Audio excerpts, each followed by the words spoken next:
Recording is in progress. Okay, we're going to talk about, again, federal contracting. But to begin with, we're going to talk about the capability statement, which we will, again, talk about more towards the end.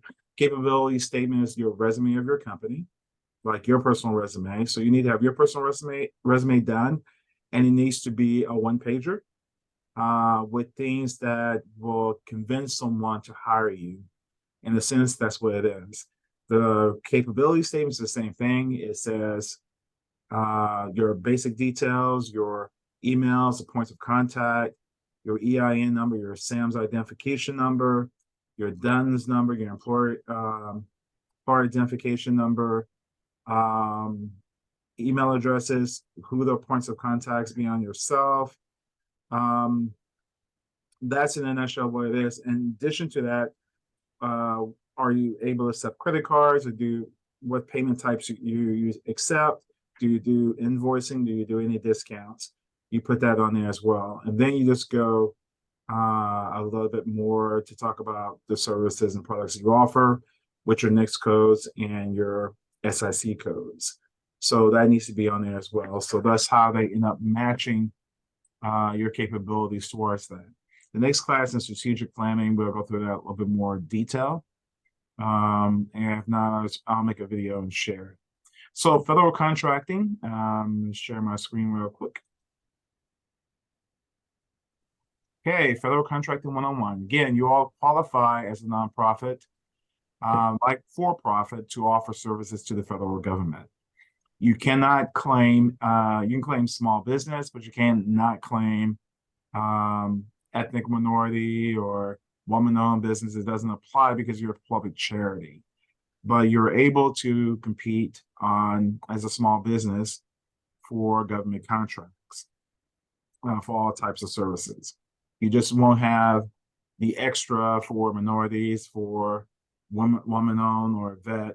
It doesn't apply with this particular case because you're not the business, you're the public charity. Okay. It's not advancing. Okay, here's the process pretty much. We're going to talk about federal contracting 101, creating the capability statement, developing a business plan, which will be the next class. This is pretty much a full day session, but I'm going to condense it down to what the basics are, since the nonprofit class will cover these items. So I'm just going to touch on the capability, which I sent you a packet about 30 minutes ago. It's pretty much cut and paste in your email. And I'll talk about some things with financing and market intelligence. I can give you resources for that.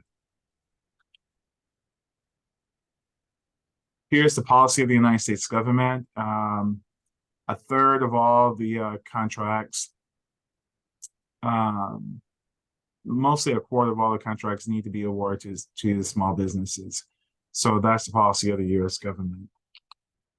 And who keeps track of that is the SBA, Small Business Administration, keeps track of all those numbers for Congress. So they're the one that make sure that everything goes into the system. They don't want to push your information to every agency. Also, they're there for disaster assistance. In the case that you have a natural disaster, they do the loans because they're built for that. So they kind of take care of you on both ends. Their goal is to, for economic reasons, for the economy and for the government. And the SBA is mainly the catalyst to pull everything together for you, and also report to Congress what's going on. Here's the statutory goals for the United States. The only one that are going to apply to you is the 23% of the prime contracts. You'll be a prime contract. A subcontract is meaning you'll be under someone else has the prime contract, and you're working under them. You won't qualify for this BD with small disadvantaged business, women-owned, hub zone, nor the SD, which is the small disabled vet. Basic question: what did the government buys? Technically, most of everything that you can imagine. and then some. There are some scientific things they will fund. For example, we have a project probably about 10 years ago, if you remember the Ebola breakout that happened, and they happened to come to Dallas, all places. So they came to Dallas, somewhere in the city, and the guy from I think Nigeria thought he had a better chance of living by coming to the United States, knowing that he was affected, and he know that where he would. I don't know if it was, take that back. I don't know if it was Nigeria, but anyway, in the area that he was in, he knew he would not be able to get any good treatment. So he fled quickly to the United States. And when he came here, he fell gravely ill, went to the hospital like anybody else would. And that's when they tested him and they found he had Ebola, which is extremely contagious. And in the course of that, some of the workers became ill. And at that time, the government just completed a project for biohazard cleaning with a small business here in the Dallas-Fort Worth. Typically, companies that will go out and clean up medical waste, from crime scenes and or biohazards, none of them would touch that because they didn't know anything about it. Ironically, this guy has something that, because those agents do not kill 99%. This particular product this guy invented with government grants killed 99.9%. So he had an open contract across the board. Everybody hired him. He subcontracted other people to take in other cities to help contain the Ebola breakout. He went into the apartment where the person stayed and disinfected everything in the apartment. And the government put all the furniture, everything that person belongings went into a industrial bag, and after it was sanitized and went to some special facility to be burned. But this guy is the only one that had the 99.9% proof over a period of time that it is effective. And again, this has been going on for like 4 years. So they had the numbers, and it was something that they funded. Nobody else will take it. So those are experimental things. They do fund those and grants for businesses if it's something unique and something that the government can use in the future. So some experimental things do work. Same cases with blood. There was probably 20 years ago or 30 years ago, I think probably after the war in 30 years ago, Desert Shield or Desert Storm, that stopped blood. So they didn't really need the issue, but they thought it was going to be pretty bloody. But what happened is this gauze will absorb the blood and to allow it to start clotting the wound quickly, and they can pack the wound and it will stop bleeding immediately. And if you've seen some things like in a barbershop or some places that if they nick you, they put that stuff on you pretty quickly. It's a pad or an ointment, and it start clotting right away.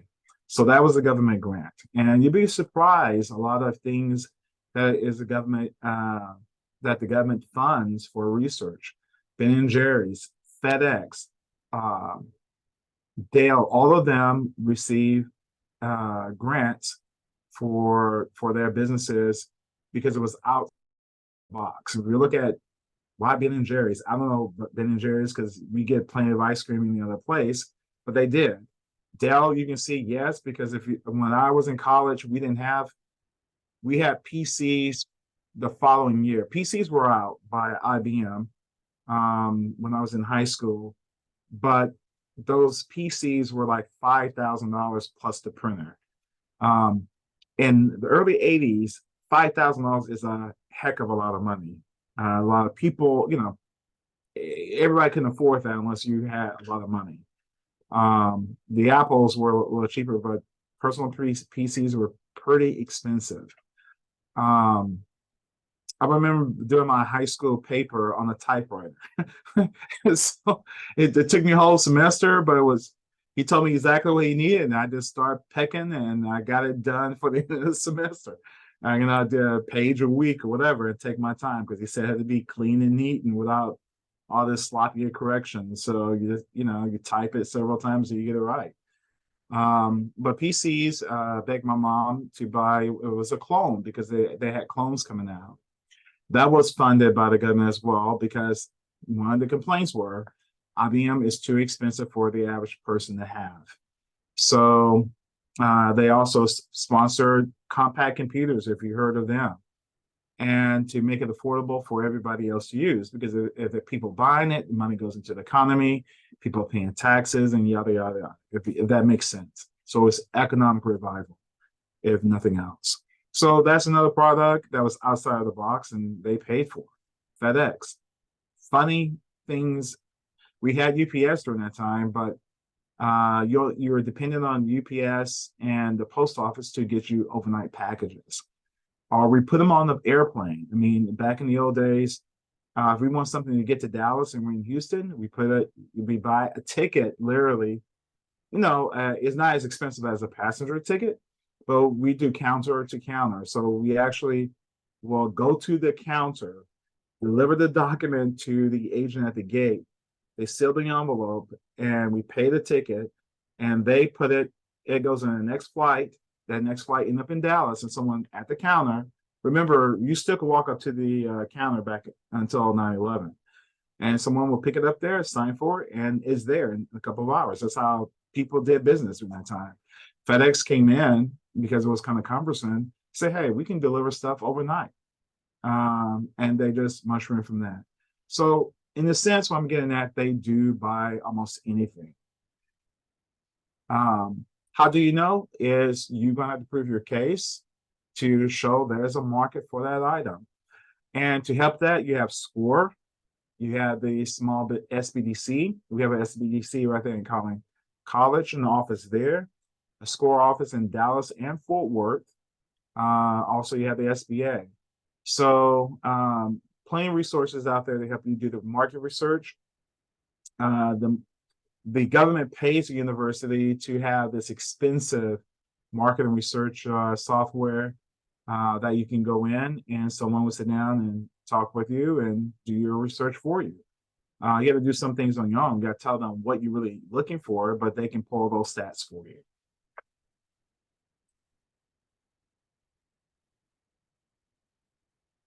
Some of the things you want to take a look at, and I will send you these slides as well.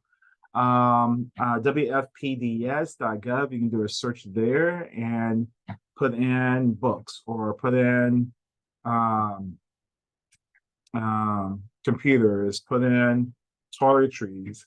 You can sell to any agency. You don't need to sell to a lot of agencies. Just home into one. There is things for troops. There are things. I was talking to someone just today. Was that in the Air Force, or was it yesterday? We're in the Air Force, and I say, hey, I used to be over the chapel and Offutt, and Fort Leavenworth. You have the Fort Leavenworth is outside of Kansas City. You have the prison on one side, then the military base on the other side. That makes up the entire Fort Leavenworth town, besides the community college. And so you think of Fort Leavenworth, you think of the prison, but also there's a large Air Force base there as well, very large. So that makes up that particular economy. And that's why the federal government put these bases in small town areas to give them a leg up, than versus put them in large areas. What they have, for the city, they have jobs there. They're trying to get people to work who are in the rural areas to combat poverty. So you can look there. You can also look at FedBitsOp, which is now SAMS.gov. You can look for opportunities there as well. Fed bid, that's a reverse bidding process. So for example, you have a book that sells for 20. You say, I can sell this book to you for 19. Someone said, I can sell it to 18.75. Someone said, I can sell it to you 18 and a quarter. You go back and bid for 17 until you get to a break-even point. Sometimes it's worth it to break even, like loss leaders, break even in order to get in with that office. Because once you win a bid, you have to talk to the contracting officer. You can ask for other opportunities, and that's a way to get in as well and do business with the government. Because when during the bidding process, they cannot talk to you because if they talk to you, they have to put that information out and type it up and say, I've talked to such and such. They can't do that. It has to be fair and open. So they might have to have a info session, which is more work. So to make sure that people won't say you lean towards this person, that person, for that process, they don't really talk to you, just do want to win the contract. There are contracts also for when it comes to domestic violence in the military or autism or a myriad of other things, domestic abuse, everything is available. Understand a government is just not the mint. Congress needs services. You have the prison systems, you have the immigration systems, you have everything across the board that the government needs because it's so big. So it affects everything in life that we do. There are some paid sites. One in particular you should take a look at. It's like $29 and $19. $19 is for state, but $29 for federal and state and local. And that's Find RFP. You can type in whatever, and they will give you a list of everybody in that particular state is having this out for bid. If you do national, it gives you all the states in the country that has this product out for bid. So that's available as well. It's nice and affordable search. It's more accurate, and it's only $19 for local and $29. It's the cheapest. Most government procurement software researches like Easy GovOps, they're like $4,000, $5,000, $6,000 per year. So Easy GovOps is like $2,000, $3,000, $4,000 a year in different levels. Here they are again. Smart Procure is a purchase order system. They pull all the purchase orders in the United States and they hold them, and you can just pull up the invoice for that item and you can see who won that bid and what they sold it for. Smart Procure, I would say probably when you get in the game a little bit more and you've been contracting at least a year, it's a good resources to grow your business as well.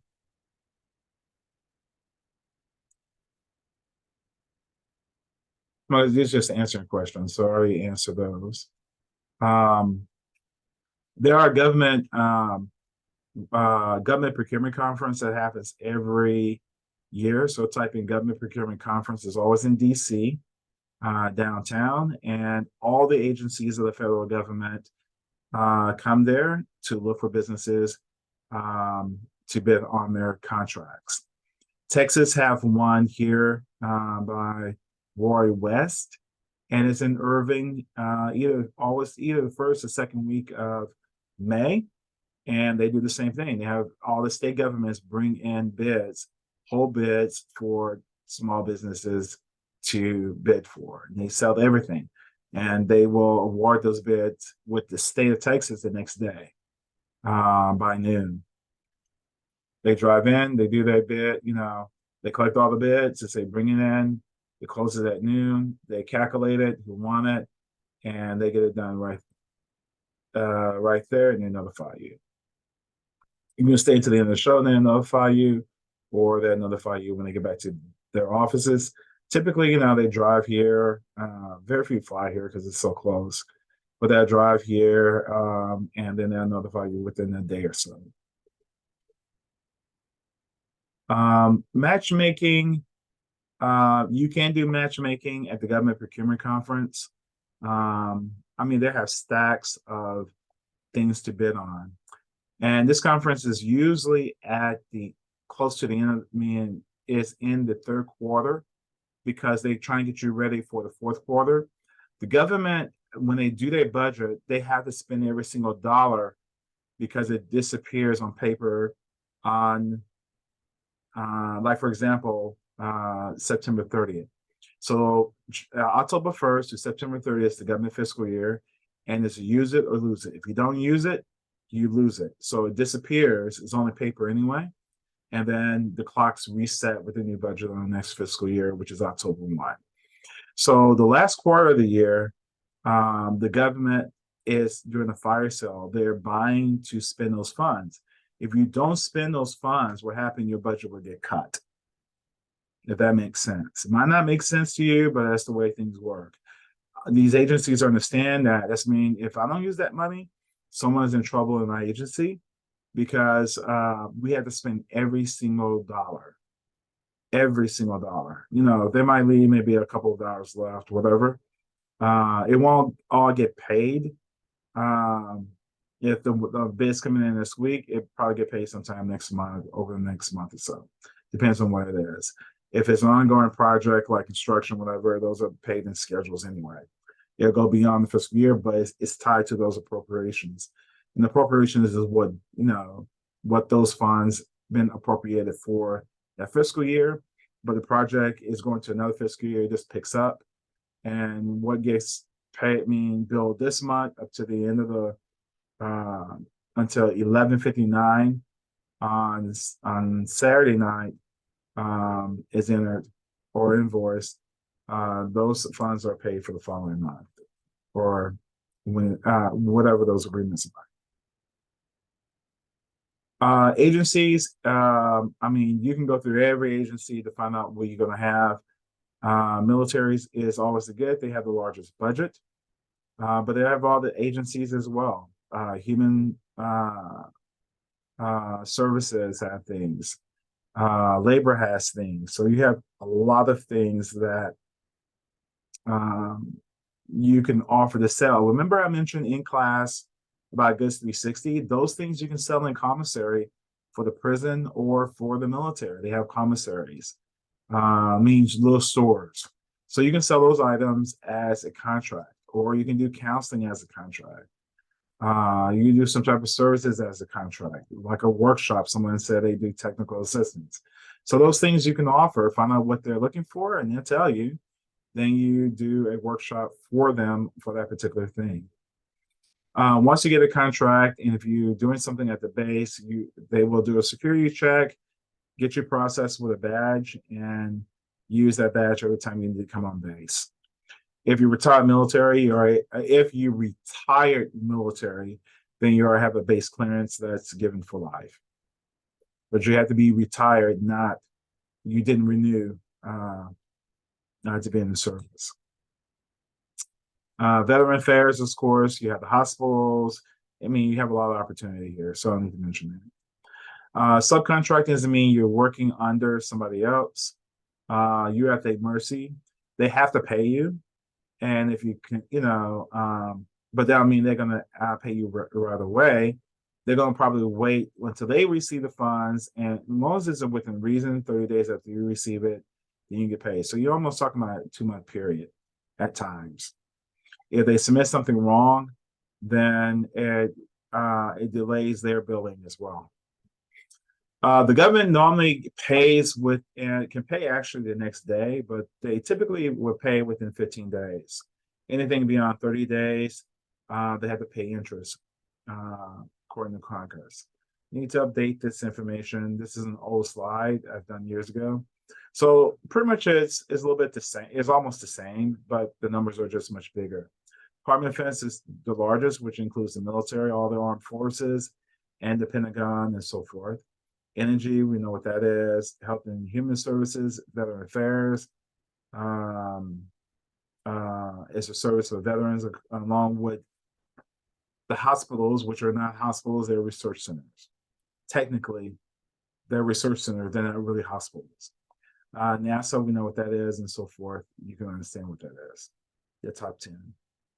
But these numbers are triple. Department of Defense is like outrageous. $600,000, $700,000 million today, multi-million. We're close to $1 billion.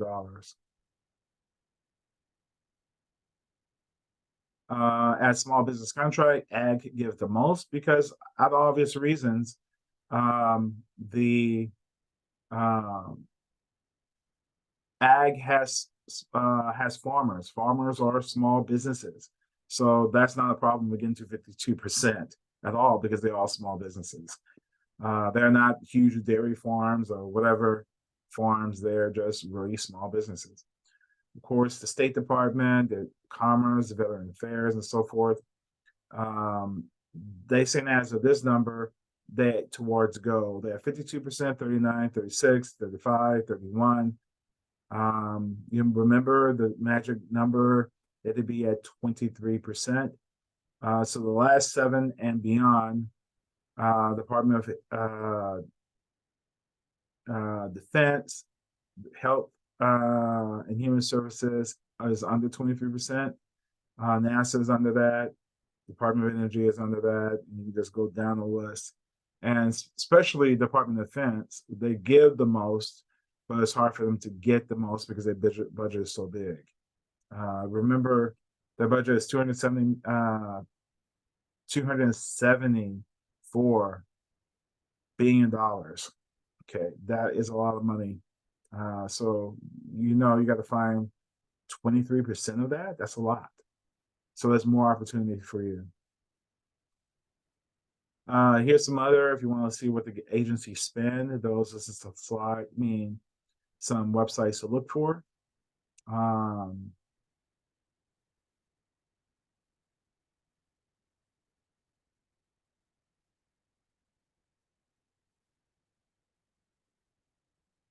Marshal Service, alcohol, tobacco, drug enforcement, blah, blah, blah. So it's going to let you know. Justice, Inspector General, Post Office, and so forth. So resources, as I mentioned today, you can go to the local SBA, which is sponsored by SCORE.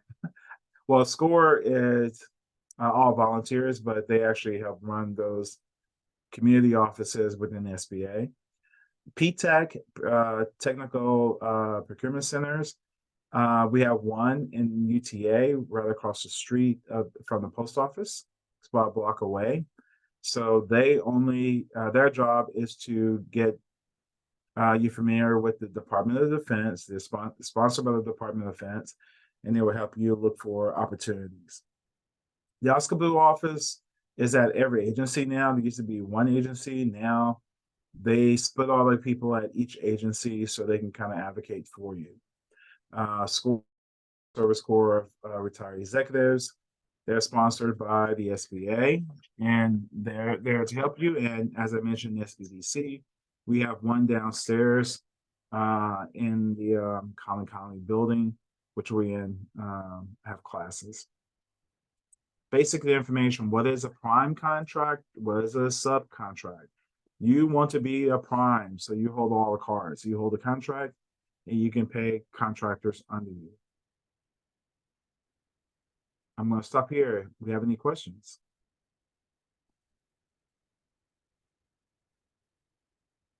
Okay, so the way the system works is up to $3,000, $3,001 is a micro purchase. They can just give you a credit card. Hey, I'm doing office supplies. I'm doing a yada yada. It's an office supply type thing. Anything under that amount, they can pay you with it's a micro purchase, so it's a credit card. Okay. Simple acquisition from 3,001 to 150. They had to have 3 bids. Okay. And then anything over that is a formal contract. They have to vet everyone, and it's a scoring system as well. And the best value is not the cheapest. It's the one they feel that's going to deliver the service. Best value is not the cheapest. is who's going to give us the best value for that. And anything over $650,000 need to have a subcontractor. So if your bid is over $650,000, you're going to subcontracting some small business owners, which if you are a flooring company, you can, contract some small businesses to do help with the flooring or the walls or construction and so forth. Anything over 1.5, of course, is going to be, you're going to have to subcontract. So any questions regarding how they actually set these numbers for procurement?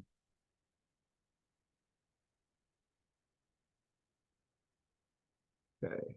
The next one, you want to qualify for any of these, so I'm not going to go ahead and mention it. But you might be a mentor protege, you might qualify, but you really need the SBA involved with that because that's holding the prime accountable, so they don't give you trash. So they say, okay, I give you this because they can do the agreement with the SBA and get the contract. They say as long as you have you're mentoring someone, they could be your protege. Well, they give you all the crap. So just be the prime contract instead of accepting their hard stuff and crap. Okay, this you won't qualify for. Don't stress about it. Only if you're in business to make a profit. Understand and make sure that you file your tax returns if you have a federal contract, because you're subject to being compliant that you do your returns on time. Understanding for small businesses, for nonprofits, we have to file by May 15th. And October 15th, it is the extended period. So anything after that, then you might incur a fine. Even if you don't owe money, in which you don't owe money, but then you have to go uphill and say, hey, whatever. So kind of keep that in mind. Equipped to do business with the government, except the you need to set up a merchant account to accept Visa, MasterCard, Discover, and American Express. They do carry that, and you need to have good marketing materials. You can go to Fiverr. They can make plenty, whatever you want for $5 or $10. What is your niche? Get a niche, what you're going to specialize in. You don't need to be everything. You just need to have a specialty in a couple of things. Make sure you have the resources and the people to execute, to get it done. Make sure you're also web savvy, know how to go through their site to get the information that you need for procurement.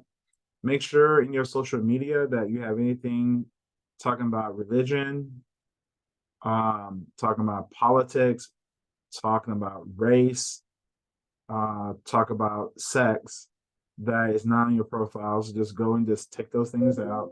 It's what's controversial. So don't get into the thing of the race, or don't get anything regarding people's sexuality.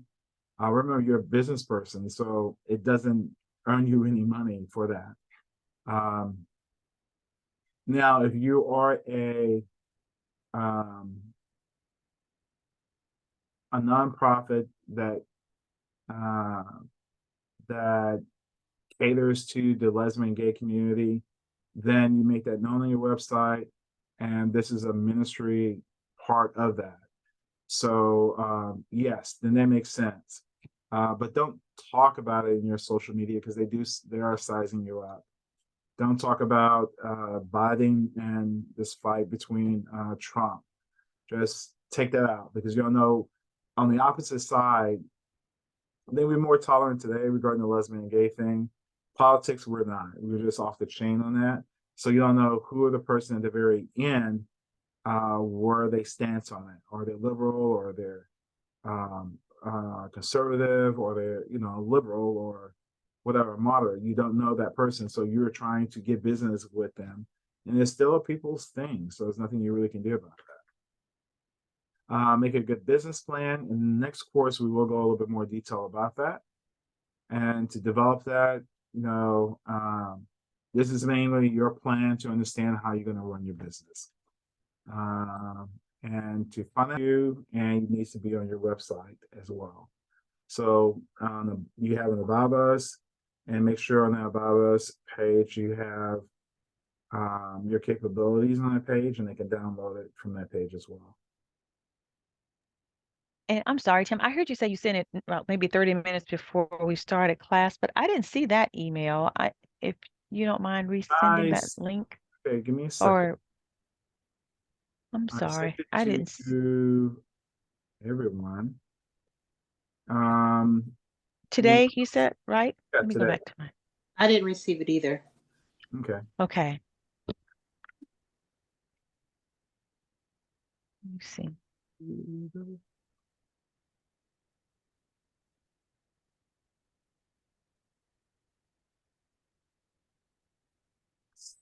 So I will.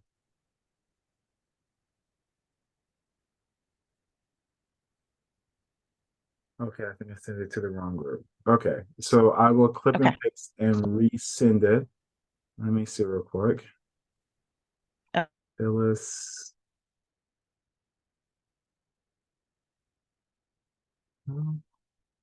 Okay. Yeah, we started on 12. 1, 2, 3, 4, 5. This is the people? Yep. Okay. So I will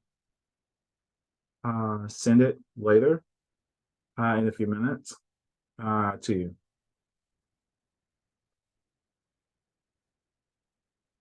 So any other questions on contracting? No, I don't have any. Okay. And on, let me save this. And on Thursday when we meet, we're only going to be there for probably about 15 minutes, and that's it. If we have the surveys, that's all we're going to go through. And if they don't have the surveys, then we just say hi, have questions, and until we meet again. So I'm sending you this slide, and I'm sending you the capability statement, right? correct. I think that's what you said. And if you haven't registered if you take the next class, go ahead and register. Starts next week. And Oh, wow. I think I'm That's out of right. town next week, but Linda might take the first session for me, and then I'll do a Zoom for the second because I'm in San Antonio. Then I do the last two. Um, but I'm gonna send you some videos and stuff on it, and it's mainly so you get to work on your business plans. So anything else? That's it. Okay, so Nope. I will send this to you and the video as well.